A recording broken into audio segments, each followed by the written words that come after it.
Lee Summit is your destination for big city vibes and small town charm. Head to the downtown Lee Summit Farmers Market, where local meets fresh. Then grab a cup of coffee and discover a variety of shops and boutiques just around the corner. Continue the fun in downtown Lee Summit at a retro arcade bar. Discover your new beer at one of our 6 locally owned breweries. Cool off with some handcrafted cocktails at happy hour. End the night with live music and good company.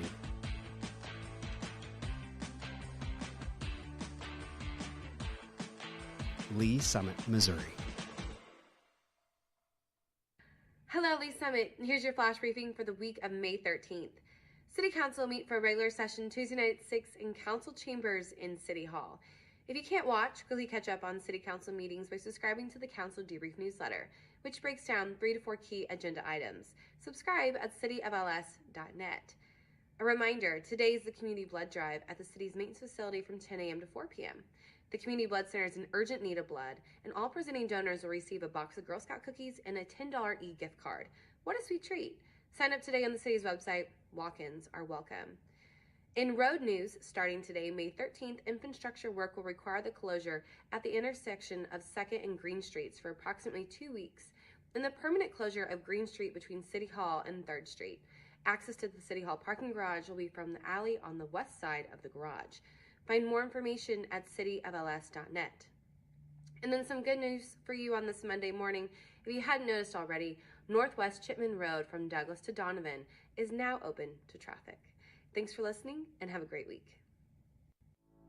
Traditionally, we think as police officers, those responding to law enforcement needs within the community. But honestly, we are there to serve our citizens, and our citizens do go into crisis. They do have mental health crises, and we're being called to those scenes on a regular basis. In order to help serve those citizens better, we did initiate the Crisis Intervention Team Program. These are officers that are specially trained to de-escalate crisis situations. Recently, we've brought co-responders onto the scene, licensed qualified mental health professionals housed within our police department, and they respond with those officers directly to those scenes where a crisis is occurring so they can interact with that citizen and get them the help they need right there on that scene. The co-responders are either bachelor or master level in a behavioral health related field. They wear plain clothes, they don't carry weapons or anything like that. I have a police radio that I listen to all day. Listen for, those key words: mental health, behavioral health, crisis. There's a lot of officers that just call for me. I have my own radio number. I also have the ability to self-dispatch to them and say 982 is en route. Officers en route, 914 Armstrong. So typically I arrive after they've made it safe. I'll make contact and get kind of the rundown, and then I just kind of jump right in. Like, hey, my name's Allison. I'm a mental health professional. I'm here to help you. I'm not here to take you to jail or arrest you. Sometimes all a person needs is a voice, someone neutral, someone outside that, can listen. I do a lot of safety planning, including family, their support network, who's close to you. If they're home alone, who can come over and hang out with you today? Can we lock away your sharps? Can we put up your meds? Do you need meds? Can we get you over to the urgent care to get you assessed for your medications? Some of them also are like, oh, I'm so glad you came. This made me feel so much better. Our main goal as co-responders is to, one, get people connected to the services that they need, and also divert from emergency rooms and jails. And they almost get a different view of the police responding. That lets me know you care and the officers care. Please, how can we help you? My husband has... In 2020, we had 722 mental health related calls for service. 2022, by that time, 1,479. These mental health related calls for service are increasing. How we're responding to that is increasing the number of crisis intervention team officers we have available, as well as the number of co-responders we have available to respond on these calls. So what I think is important for the community to know about the co-responder program is that we're here, we exist. All you have to do when you call 911 is ask for us. Say, hey, I want a co-responder to respond to this crisis, and we'll go. I was really struggling about 8 years ago on my personal journey with mental health, and I met some amazing social workers and amazing programs that have helped me get to where I am today. I really couldn't see myself doing anything else. We want to help, and that's what we love to do. So I had a client, we got a call, she had some suicidal ideations, and she really felt that she had nobody. And and getting to know her story and getting to know who comes around and sees you, well, then we found a support person and they responded immediately and we made a plan. I called back and checked on her in an hour, and then I checked on her in 2 hours. We were able to get her into the additional services to where she talks to someone every week or more. I just took a person that really just thought they had nobody and nobody would show up for them, and show them you do. And you'll be amazed who is in your corner if you just simply say, I need a little help.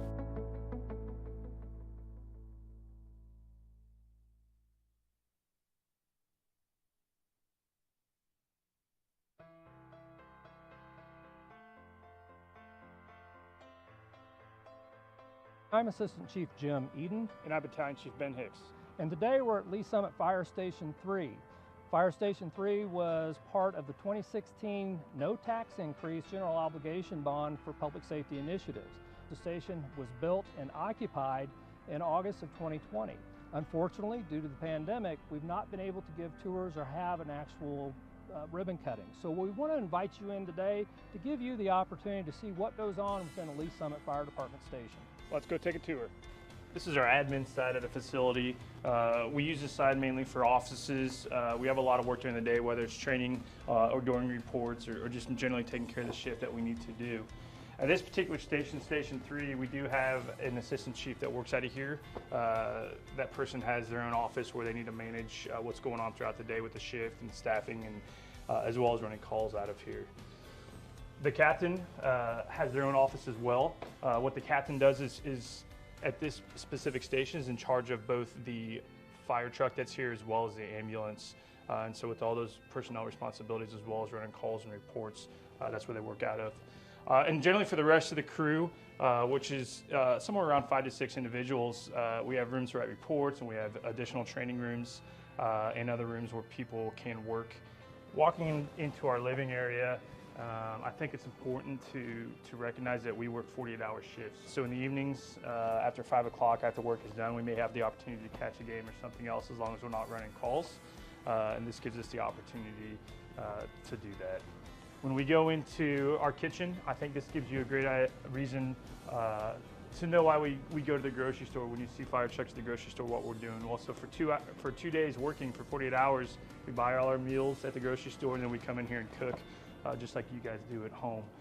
So everybody has their own fridge on each shift as well as their own pantry, and then we cook those meals here. Going into the sleeping side of things, we've got a couple different things that are significant. We have our own laundry room, which again is important when we're here for 48 hours. The opportunity to wash and clean our clothes and bedding is very important for hygiene. And walking into where our beds are, we keep the kind of sleeping quarters over on one side of the building. It gives us both easy access out to where our fire apparatus are, as well as kind of keeping it a little bit quieter for those people that have been up all night running calls. We have 11 bedrooms here at this station, and the reason we built it with so many bedrooms is we want to give ourselves as a city the opportunity to expand. So if we need to put another apparatus here or numerous other people working at this station, that's already in place as far as infrastructure goes, and we don't need to go back and try to make it bigger or better, and that's really important for us, especially because the old station was so small. Back out on the apparatus floor, we have doors facilitated as many places as possible, so that way when we're sleeping at night and a call comes out, we can make our way out fairly quickly to get out onto the truck if we need to and run a call. On the other side of the station, we kind of have other stuff that we may want to keep separated if we want to. Physical fitness is very important to us as firefighters. So in order to better ourselves and make sure we're as healthy as we can to do this job, we have our own gym facility here that we kind of go throughout the day when we can and get an opportunity to come in and work out. Our goal when we run calls, when we get back to the station after calls, our goal is to get ready to go back as soon as we can to run another call. So we have the opportunity or capability here to fill up our air tanks. You see firefighters wear the big air tanks on their backs, and they use those in a fire. We can come back and fill those up and make sure that we're ready to go again when we're wanting to go run another call. We have our own workshop here. We work on a lot of our tools and making sure that everything's clean and operational, and this gives us the capability to do that, again, to make sure that we have everything we need and we're as capable as we can be running calls throughout the city. Cancer prevention is very important in the fire service right now. Because of that, we have an extractor machine, and what this does is gives us the capability when we come back from a fire, we can put our bunker gear into this machine and get all that really nasty crud off of our gear. Again, kind of getting back into that cancer prevention mode, allowing us to be as clean as we possibly can for the next call. And finally is our bunker gear room. We each have our own individual locker. This gives us the opportunity to store our gear when we're not here working in between shifts, as well as keep a clean extra set on here in case we do run a fire and we need to clean our current gear. Typically, this is where your day starts off at the fire station. You come in and get your gear and put it on wherever you're working that day, and then you end the same way, bring your stuff back to your locker to go home after working. This is Med 3. This ambulance just currently moved into the station from Station 7.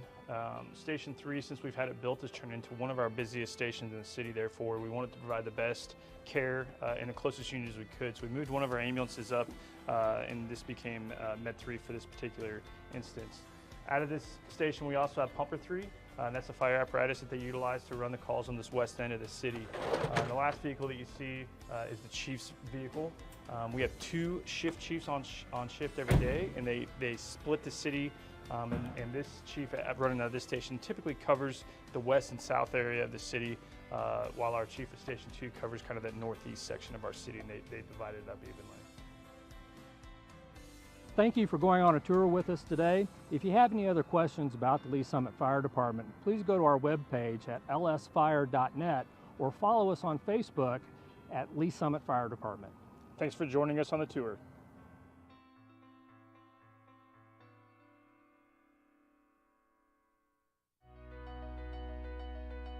I really love living in our historic downtown.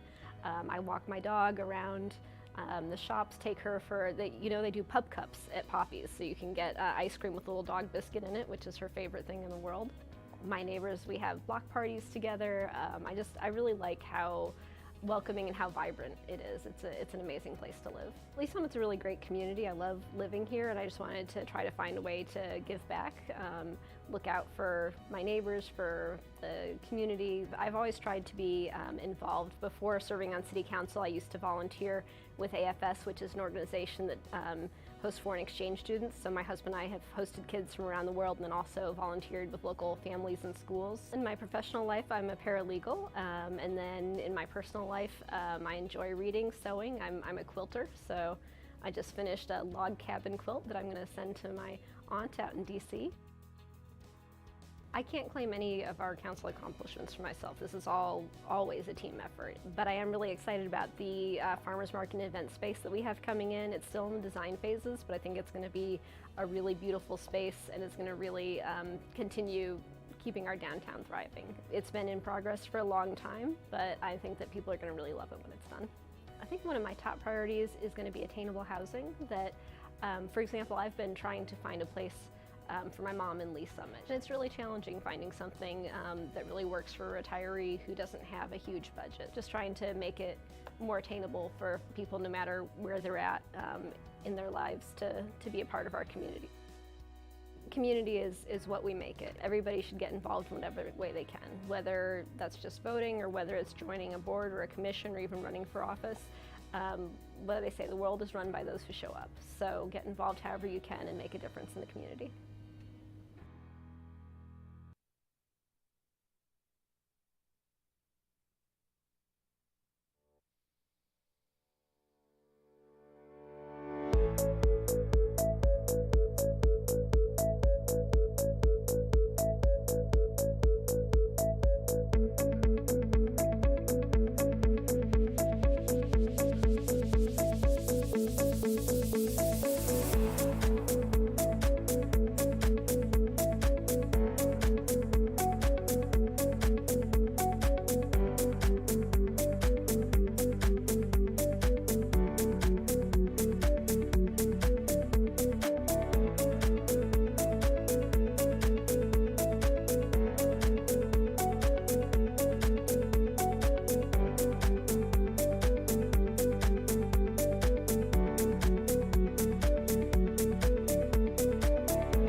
Monday, May 13th, 2024, Public Works Committee. Roll call, please. Chairman DeMauro. Here. Councilmember Lovell. Here. Councilmember Pryor. Here. All right, thank you. There's three of us here. That would suffice as a quorum. First item, approval of the agenda. Chair. Yes, Councilman. Move to approve the agenda. Second. Got a motion and a second to approve the agenda. Any discussion? Seeing none, roll call, please. Chairman DeMauro. Aye. Councilmember Lovell. Aye. Councilmember Pryor. Aye. Thank you. That passed. Next up, approval of the action letter. Chair. I move to approve the action letter. Second. I have a motion and a second to approve the action letter. Roll call, please. Chairman DeMauro. Aye. Councilmember Lovell. Aye. Councilmember Pryor. Aye. Passes. Next up, public comments.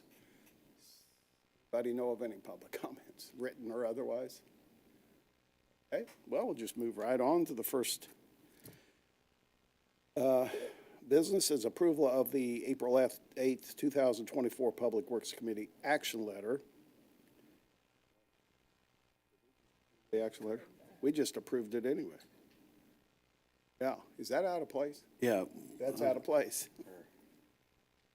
Okay, well, we've already Want to do it approved the again? action letter. No, we don't have to.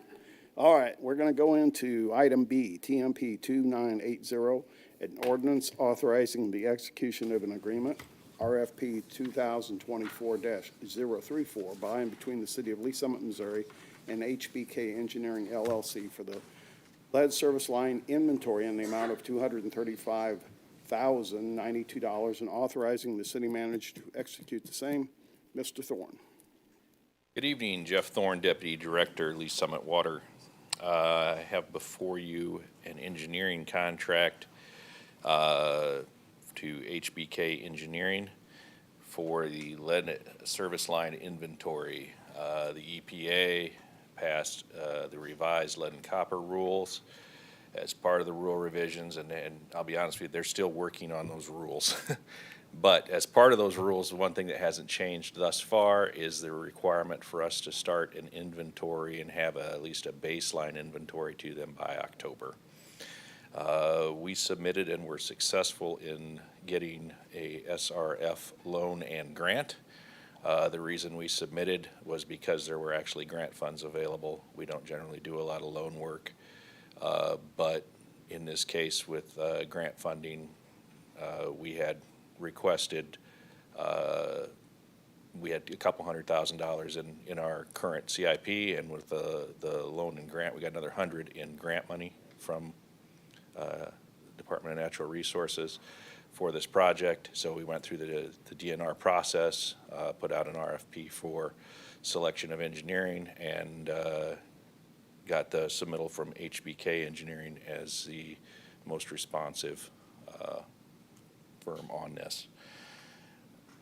They're going to come in and do work in our downtown core to start with, as well as review of a desktop review of other areas based on the city's history, growth patterns, age of structures, pipe, that sort of thing, to determine where we would do physical inspections to look at any place that might still have lead service lines. The contract for this is $235,092. I'm happy to take any questions you might have. Jeff, any questions? Eddie? I have a couple, Jeff, and that is, Absolutely. Are we, since we're dealing with lead, is this predominantly the downtown area, or do we know of other areas? It is predominantly the downtown area. You know, the growth patterns of Lee Summit, we really stopped using lead in 1956 based on code, right? So there might be areas that snuck past that or something like that. But based on the growth patterns, the city, as it was in 1956, was a lot smaller than it is today, obviously. And so we're looking in those areas first, and that'll be where we concentrate. But we'll be doing other types of desktop inspections and stuff like that kind of stuff to try to figure out if there's other areas, possibly outlying homes that were a little older that were hooked to the water system, some of that kind of thing. back when there were some districts that we took over.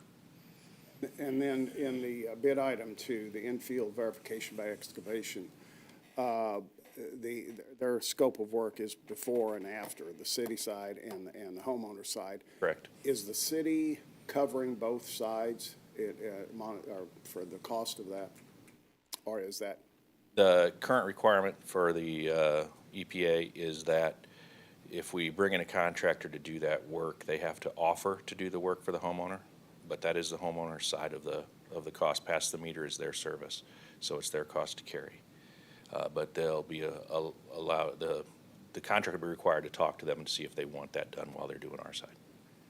What about the restoration? Are we going to cover anything? I guess I should just ask. When we get to replacement, this is not for that. This is just an inventory, so we will restore any potholing we do, and it'll be done basically by vacuum excavation. So it won't be out there with a track hoe or anything like that digging around. It'd be just normal notification if they're going to dig up. We'll be doing a lot of outreach. If there's lead service lines found, we'll provide some filtering and some of that kind of stuff, usually like a Brita type picture, that kind of thing as we go. All that's laid out in the lead and copper rules. Okay. All right. Thank you. Anybody else have any questions? Timeline? Well, you can ask. You can ask. Do you know what the timeline is? As soon as we can get them on the ground, they want to get started. Obviously, we've got to have an initial report to the DNR in October of this year.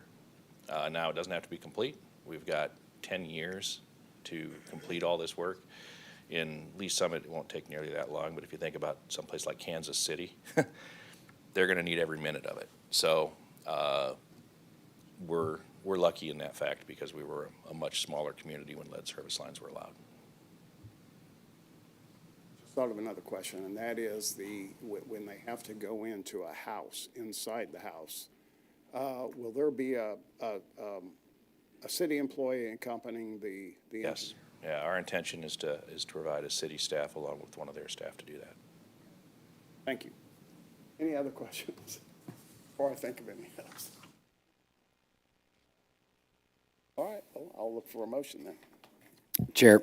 Yes, Kevin. I move to recommend to City Council approval of Agenda Item TMP 2980, an ordinance authorizing the execution of an agreement, RFP 2024-034, by and between the City of Lee Summit, Missouri, and HBK Engineering LLC for the lead service line inventory in the amount of $235,092.00, and authorizing the city manager to execute the same. Second. Thank you. I have a motion and a second to move TMP 2980 to the full council with a recommendation of approval. No discussion. Roll call, please. Chairman DeMauro? Aye. Councilmember Lovell? Aye. Councilmember Pryor? Aye. That's 3 ayes.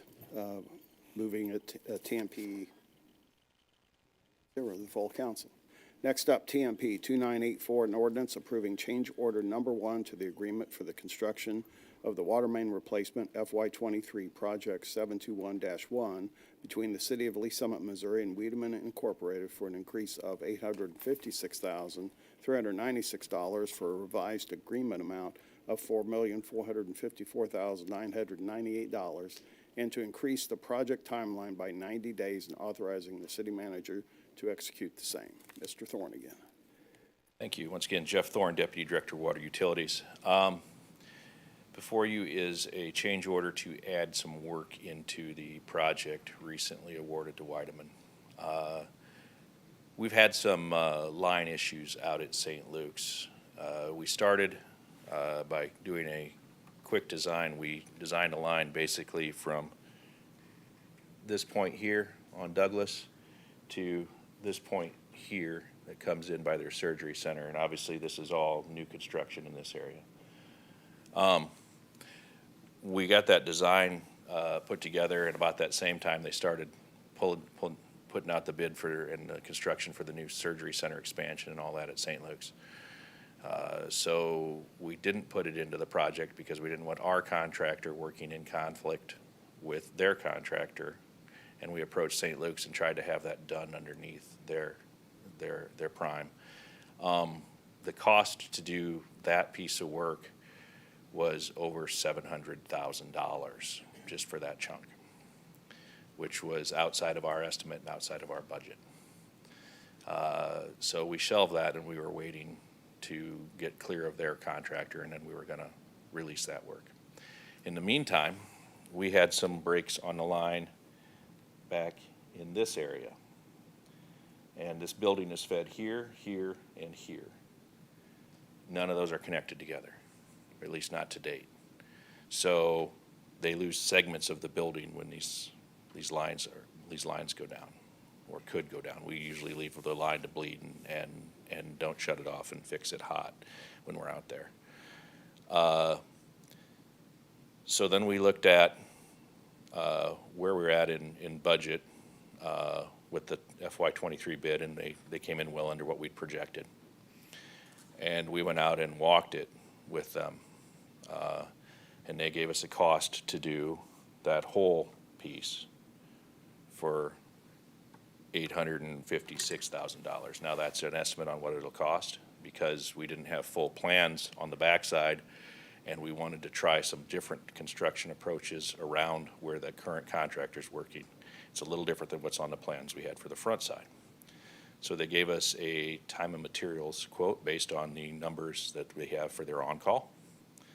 And we were looking to bring that in. Obviously, this is a critical line. You can see even inside our GIS, everything in here is labeled medical critical. So about the time we start seeing breaks on this line, it goes to the top of the list for obvious reasons. We're also working with St. Luke's in that they're working on the interconnects inside their building. This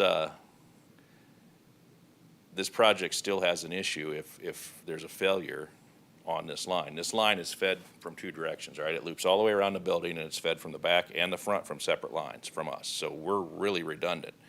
But if they don't tie in the various sections of this building off their three services, they've still got risk there. So we talked to them about that also, so they're carrying some of their risk also, and they're working on that project currently. So what we would like to do then is put this into Weideman's contract so we can move it forward quickly and get the whole thing in there and do it in conjunction with the changes they're making in the building. So that's what I present to you today. Happy to take any of your questions. Have any questions from the committee? Straightforward. It's a mess, though, it looks like. Got a little hair on it. Was this something like when it was originally constructed, like an oversight by someone, or not necessarily us? I was just saying. The line and all that was put in basically by the hospital when it was put in and then given to us. But they've got, it's a little strange because they should have valves like right on these T's.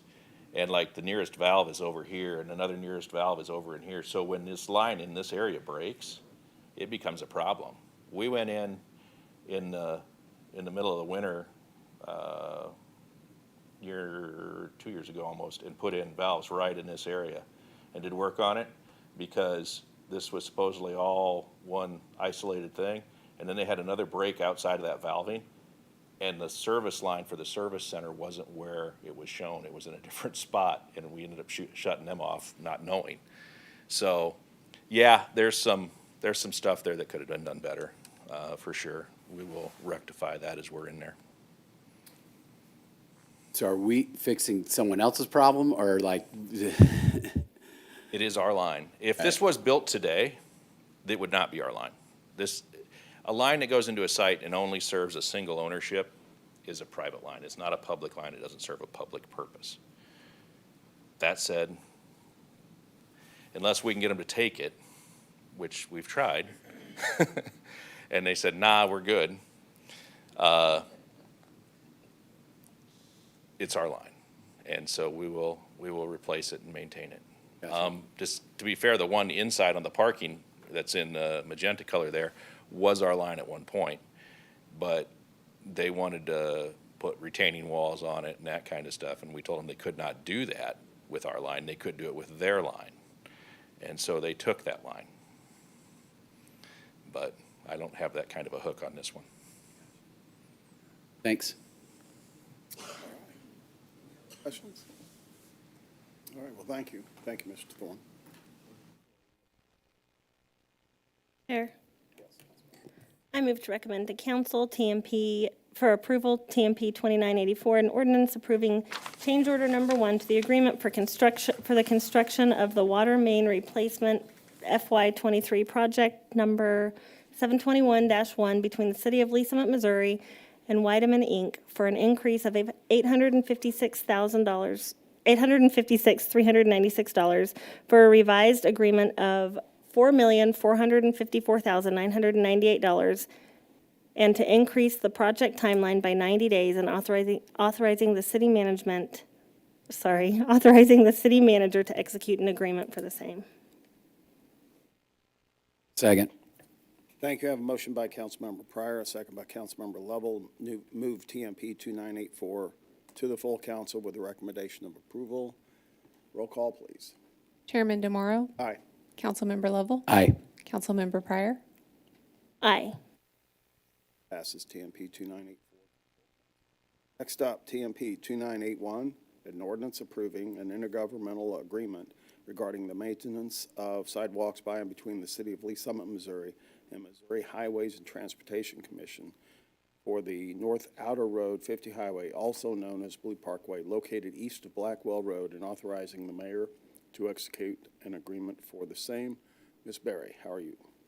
Good evening. I'm here tonight, Susan Berry, City Traffic Engineer. I'm here tonight to, with the sidewalk agreement between MHTC and the City of Lee Summit as part of a development on Blue Parkway east of Blackwell, north side of Blue Parkway.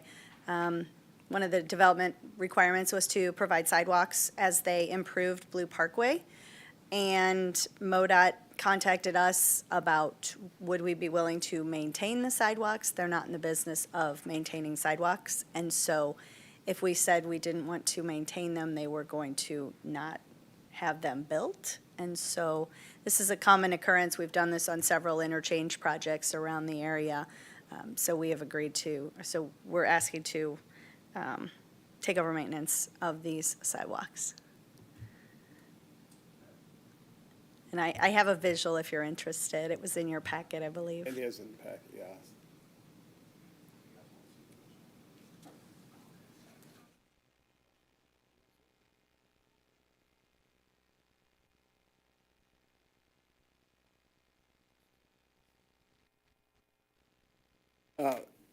Yeah, their season goes.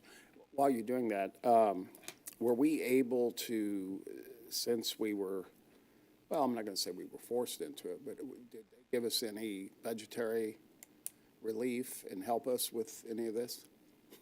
They did not. If you're asking, did they give us any money to do future maintenance? No, they didn't. It's basically saying if you want the developer to put in this sidewalk, which is a UDO requirement for development to add sidewalks, then we would need to maintain it. They're also, the project's also putting in a roundabout, and as you can see, the sidewalks are on both sides of the street. The development's on the north side of the outer road. Sorry, north is this way. Here, let me turn it. There you go. North is up.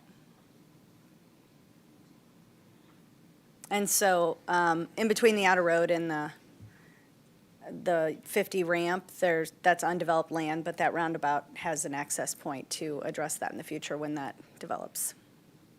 And just for those watching and that may be curious, this does connect to a sidewalk adjacent that goes around to Black. That's correct. Yeah.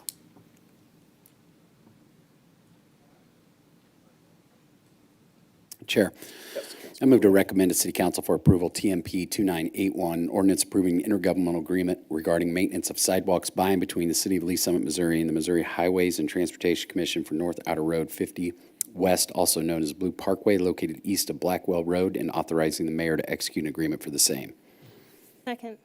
I have a motion by Councilmember Lovell, a second by Councilmember Pryor, moving TMP 2981 to the full council with a recommendation of approval. Roll call, please. Chairman DeMauro? Aye. Councilmember Lovell? Aye. Councilmember Pryor? Aye. Passes. Next up, TMP 3001, an ordinance approving a professional services agreement with TUSA Consulting Services for the Joint Operations Facility and Police Department and Courts Phase 2 renovations project in the amount of $170,280, and authorizing the city manager to execute an agreement for the same. Sharon Bloom. Hi, Sharon Bloom, Project Manager, Central Building Services. Yes, this is part of the Joint Operations Facility, which has many special systems that are unique. We're moving both dispatch centers into the new building. We'll have an emergency operations center, traffic control. It's a lot of stuff that most architects and engineers just don't deal with. So we want to have a special consultant to guide us through this, especially with the radio systems. We probably need a new tower over there. And with moving the dispatch centers, that's, they can't go down. So we have to keep helping people while we do all this. And TUSA has worked with the police department in the past on their radio systems and things, and they recommended them. Frankly, there's nobody else that we could find to even do this. So we'd like to contract with them to help us with this project.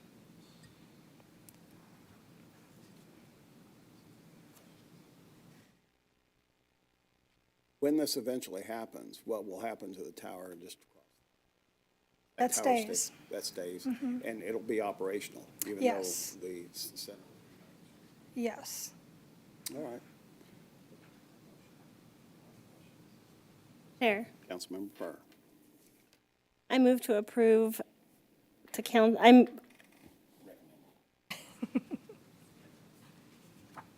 I recommend to move to council for approval TMP 3001 ordinance approving a professional service agreement with TUSA Consulting Services for the Joint Operations Facility and PD Courts Phase 2 renovations project in the amount of $170,280, and authorizing the city manager to execute an agreement for the same. Second. Thank you. I have a motion by Councilmember Pryor, a second by Councilmember Lovell, moving TMP 3001 to the full council with a recommendation of approval. Roll call, please. Chairman DeMauro, Aye. Councilmember Lovell, Aye. Councilmember Pryor. Aye. Passes. Next up, TMP 3003, an ordinance approving change order number 4 to the agreement for the McClendon Ditch Sewer Improvements Project, project number 425, between the City of Lee Summit, Missouri and Infrastructure Solutions, LLC, to increase the project timeline by 103 calendar days, and authorizing the city manager to execute an agreement for the same. Mr. Allen. Good evening. Perry Allen, Construction Manager, Public Works. This is change order number 4, an additional 103 days. It will basically bridge the gap of finalizing our installation of McClendon Ditch upgrades to the sanitary sewer. Had significant challenges in working through the hard rock aspect and down in the creek, the Cedar Creek Way, and getting that bore underneath 50 Highway. Staff reviewed their time requests and saw that they were willing to make this time adjustment at no additional cost to us, but would move the completion date into late August. Questions? Good, right? No additional costs. No additional It's not costing us anything, just accept days. Yes, sir. Chair. Yes. I move to recommend to City Council for approval TMP 3003, an ordinance approving change order number 4 to the agreement for McClendon Ditch Sewer Improvements Project, project number 425, between the City of Lee Summit, Missouri and Infrastructure Solutions, LLC, to increase the project timeline by 103 calendar days, and authorizing the city manager to execute an agreement for the same. Second. Thank you. I have a motion by Councilmember Lovell, second by Councilmember Pryor, moving TMP 3003 to the full council with a recommendation of approval. Roll call, please. Chairman DeMauro, Aye. Councilmember Lovell, Aye. Councilmember Pryor. Aye. Motion passes. Next up, TMP 3002, an ordinance approving the First Amendment to the Cooperative Service Agreement by and between the City of Lee Summit, Missouri and the United States Department of Agriculture, Animal and Plant Health Inspection Service, Wildlife Services, to cooperate in wildlife damage management project, and authorizing the mayor to execute the same. Mr. Arrington. Yes, good evening. Joel Arrington, Airport Manager. I would like to introduce Thad Dearman, who's the new Assistant Airport Manager, and he's going to be giving this presentation tonight. Hello. So Thad Dearman, Assistant Airport Manager. So this is an ordinance to amend an agreement with the USDA, Wildlife Services, and what we're dealing with are deer and coyotes at the airport. The amendment has mitigations to take out other wildlife, specifically raptors, and we were dealing with those back in 2021. But we want to also add the coyotes and the deer to this amendment. The project is going to actually cost no more than $15,300. The airport's willing to pay that and can cover it. So that's what we're asking. It makes me curious, what methods are used? Yeah. Non-lethal, I'm sure, but. We start out non-lethal. Start out non-lethal. Yes. Try, anyway. Trying. The mitigations that we've done so far is fencing around the airport and modifying the landscape, and also mowing to deter animals from wanting to stay in that habitat of tall grass. We also don't have very much water to pond. And then when deer do come onto the field, we open up the gates and herd them out. That's really our last resort before we go non-lethal. So, but even then, we have like 5,000 acres, so they're going to run everywhere. Yeah, it's hard to chase them, and yeah, when there's a runway in the middle of the field. So. Other questions? Welcome to Lee Summit. Where did you come from? I actually grew up in West Africa, but stateside was Missouri. So, yeah. Another airport or? No, Warrensburg was where I went to school. So, yeah. Local here about 8 years. Yeah. Thank you. Welcome. Thank you. All right. Looking for a motion. Chair. Thank you. I move to council for approval TMP 3002, an ordinance approving the First Amendment to the Cooperative Service Agreement by and between the City of Lee Summit, Missouri, Lee Summit Municipal Airport, and the United States Department of Agriculture, USDA Animal and Plant Health Inspection Service, APHIS, Wildlife Services to cooperate in wildlife damage management project and authorizing the mayor to execute the same. Second. Thank you. I have a motion by Councilmember Pryor, a second by Councilmember Lovell, moving TMP 3002 to the full council with a recommendation of approval. Roll call, please. Chairman DeMauro. Aye. Councilmember Lovell. Aye. Councilmember Pryor. Aye. Thank you. The motion passes. That brings us to roundtable. Any roundtable from committee members? Ask, talk about? Okay.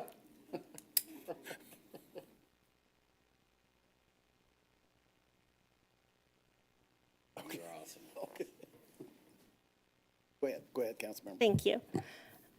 Okay, I have two questions. One, when I was driving on 50 Highway towards like Chipman, and it was right after Lee Summit High School, all those trees were like, it didn't look like they were cut down. It looked like they were like, I don't know, have you seen them? I didn't know what it was. Oh, well, then you'll have to go look. I couldn't figure it out because it's like there's like branches everywhere, but they weren't like solid cuts. They looked like they were all broken. On Blue Parkway or on 50? So, okay, so 50 if you're going towards like Chipman, but it's. It'll be kind of westbound. So if you're driving and you drive past Lee Summit High School and you're heading towards Chipman. And it's just past there, but it's on like the outer road, just past there. It's like all like broken branches for quite a ways. So I didn't know what that was. I have not seen, so I'd have to go take a look at it. Is it for a long stretch, or is it more related potentially to land clearing? We got the Prodeo site that's right over in that area. But it was like up against the outer road. That I can't answer. It could be possibly wind or weather related. That's what I was wondering, if it was weather related. It might You'll have be to weather drive home related, that or way. if it's not, if there's some sort of aerial utilities, whether it's electric or communication. Oh, Sometimes they'll come in and they'll just shear that off in those line of utilities. But Oh, okay. that'd be my guess, one or the other. It's nothing that I'm familiar with, though, and I hadn't seen it. I'm sorry. And then my other thing is, we have so much standing water in downtown Lee Summit right now that we have geese in our streets. So, yeah, I took a video the other day because there were geese like crossing at the top of my street. It's like, oh, this is obviously a problem. So, thanks. Borrow Joel's abate wildlife management. Thank you. Just maybe a little update on Third Street. Just Third- noticed the utility poles going in and kind of what's the. Yes, utilities are moving along. We have cleared all of the acquisitions, and so we're ready to advertise real soon. The project will be under construction this summer. Right now, I think Evergy is putting in their poles, so there's a litter of poles because they still got to remove all of the poles that are still in the ground. Everything I believe that's on the north side will also come out, so they're not replacing. I don't want to say everything, but most of those poles are coming out that are still holding some telecommunication lines. That was significant work AT&T had done to bury a lot of their lines. So, yeah, this is the time the utilities are getting their stuff out of the way and prep for the construction to happen soon. Great. And then I saw this weekend, I think it was right there, Ward Road in 3rd. Overnight cruise, Superior Bowen was out there doing, was it? MoDOT was doing, the area that you're referring to, 3rd and Ward and 50 Highway, that whole area right in front of like Hy-Vee and goes along 3rd Street under the interchange. It's all MoDOT's. They connect with the outer road that's Oldham. And they've been doing some significant pavement repairs in that area. I'm sure if you've driven it, you felt it. Because Yeah, so will they be bringing that up then through and underneath it, the overpass there? Or They didn't share their scope of work with my staff or myself. I don't. This Because doesn't. that's an area that I've always, and I just learned recently that that's all under MoDOT's purview, or, you know, and Right. so. You know, they've been doing a lot of work, so I don't think they're quite done yet. There's a lot of pavement and disrepair all the way through the interchange, all the way over to Blue Parkway on the Okay. Well, I'd love to see it done. They don't tell you when they're, They will give us notices when they're It seems closing the crazy to road, me. but those notices of closure don't really depict the full scope of what they're doing. They just say, we're going to be working in this area. There's the time the work's going to be occurring, watch for delays and congestion. And if they have detour routes, they give notice of when that is. But we don't get to see a full detailed plan. I think this is more maintenance work that's happening.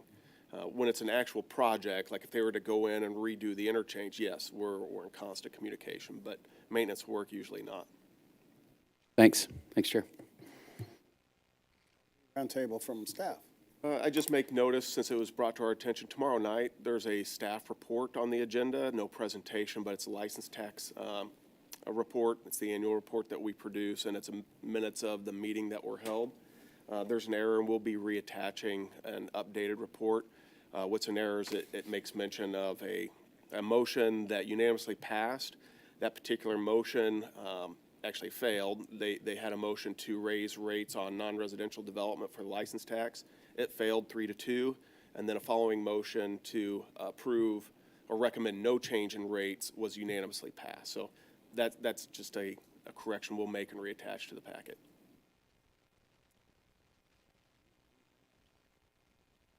That, I will adjourn this meeting. Thank you all.